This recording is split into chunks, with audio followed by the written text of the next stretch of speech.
4 দিনের মধ্যে কলকাতা দখল করে নেব। শুধু তাই নয়, 7 সিস্টারও দখল করে নেব।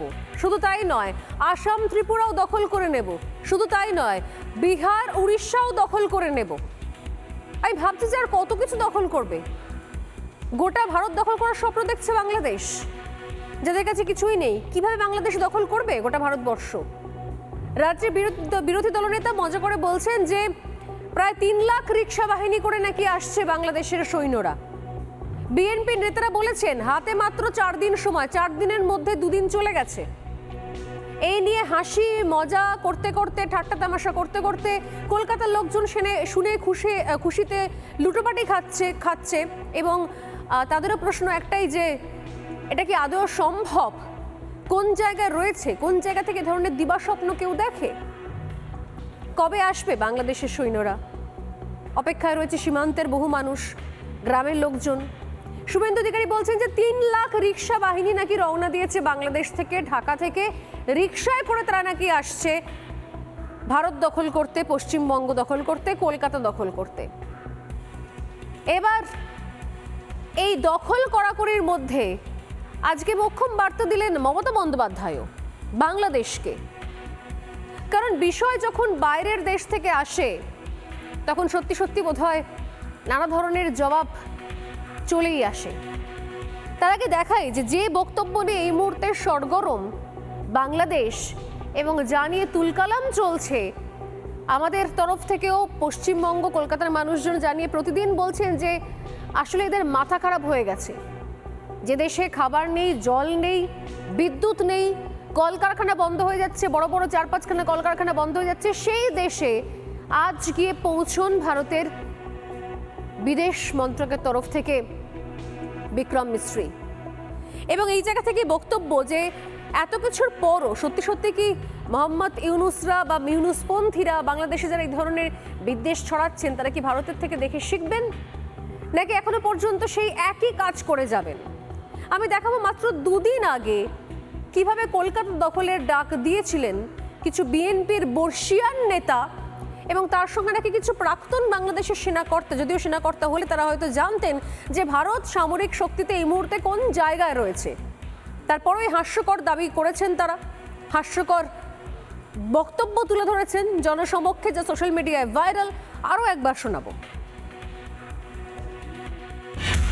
ভারত তো দূরের কথা, আমেরিকা আমাদের সাথে টিকবে না ইনশাআল্লাহ। আমরা বলেছি 4 দিনের মধ্যে আমরা কলকাতা দখল করে নেব, আমরা দখল করে নেব। সামরিক বাহিনী, ছাত্র জনতা আমরা একত্রে আছি।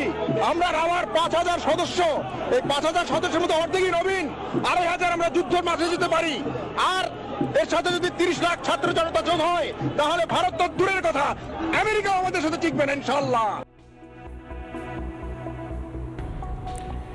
শুধুমাত্র এটুকু বক্তব্য নয়, রুহুল রিজভী তিনি আরো এক কদম এগিয়ে গিয়েছেন, কয়েক কদম এগিয়ে আরো বড় বক্তব্য দিয়েছেন।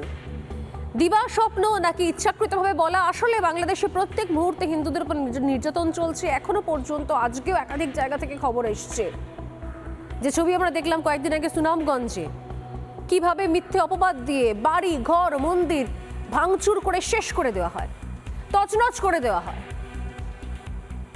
আজকে এই ঘটনাগুলো যখন সামনে আসছে তখন সেগুলোকে ধামাচাপা দেওয়ার জন্য কি নিত্য নতুন এই ধরনের মন গড়া একটা করে কল্পকাহিনী তৈরি করছে, যাতে মানুষ এই নিয়ে ব্যস্ত থাকে আর তার মাঝখানে হিন্দুদের পুরোপুরি শূন্য করে দেওয়া যায় বাংলাদেশের বুক থেকে হিন্দু শব্দটাই মুছে ফেলা যায় চিরতরে।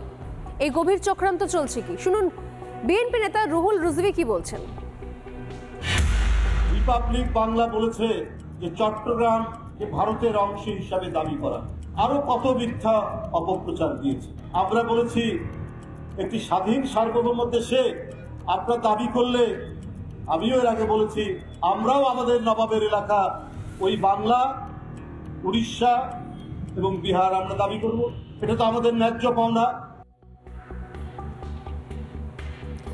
যখন এই ধরনের ফাঁপা আওয়াজ চলছে, হুমকি চলছে, সেই সময় পশ্চিমবঙ্গের মুখ্যমন্ত্রী মমতা বন্দ্যোপাধ্যায় এর আগে একাধিকবার বিভিন্ন বিষয় নিয়ে যখন প্রসঙ্গ ওঠে, কথা ওঠে, তিনি এর আগে একবার শান্তি বাহিনীর কথাও বলেছেন তিনি কেন্দ্রকে বলবেন যাতে শান্তি বাহিনী পাঠানো যায় কিনা সেটা দেখতে।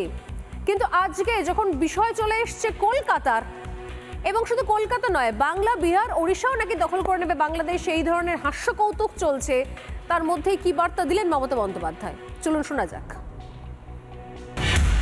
আর যারা কেউ কেউ বলছে বিহার দখল করব, উড়িষ্যা দখল করব, আমি বলি ভাই ভালো থাকবেন, সুস্থ থাকবেন, সুন্দর থাকবেন, কিন্তু এত বড় হিম্মত আপনাদের কেন কারো নেই যে বাংলা, বিহার, উড়িষ্যা সব নিয়ে নেবেন আর আমরা বসে বসে ললিপপ খাবো?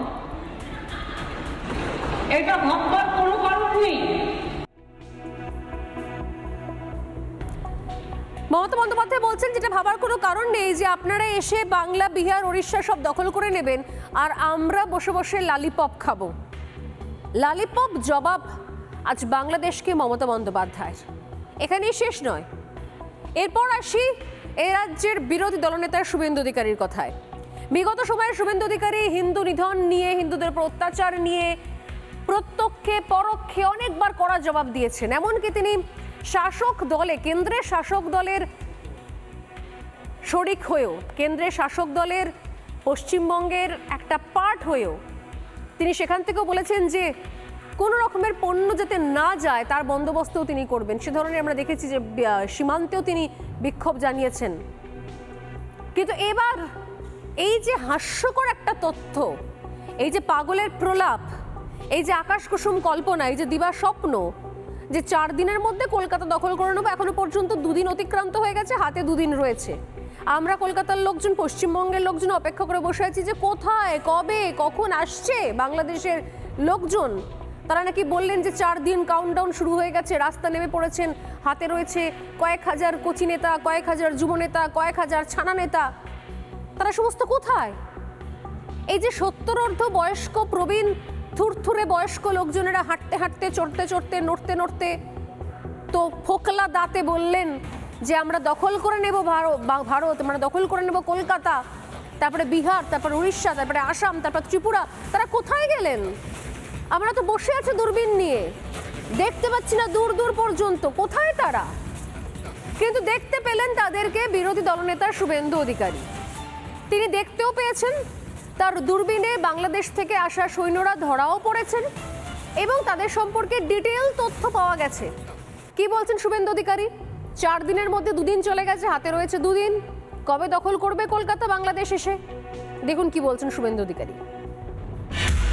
আমার কাছে খবর আছে ঢাকা থেকে 3 লক্ষ হাতে টানা রিক্সা রওনা দিয়েছে কলকাতা দখল করার জন্য। আরে ওদের আছেটা কি ভাই? আছে কি? রাফেল রাখা আছে, হাসি মারায়, শুধু আওয়াজ দিলে না ওখান থেকে। আমি কালকেও বলেছি, আবারও বলছি, ভদ্র ভাষায় বলছি, প্যান্টে বাথরুম হবে। নানা ধরনের কন্টেন্ট দেখার জন্য লাইক করুন, শেয়ার করুন আমাদের ফেসবুক পেজ, সাবস্ক্রাইব করুন আমাদের ইউটিউব চ্যানেল। পাশাপাশি অন্যান্য ব্রেকিং নিউজের জন্য অবশ্যই চোখ রাখুন রিপাবলিক বাংলায়।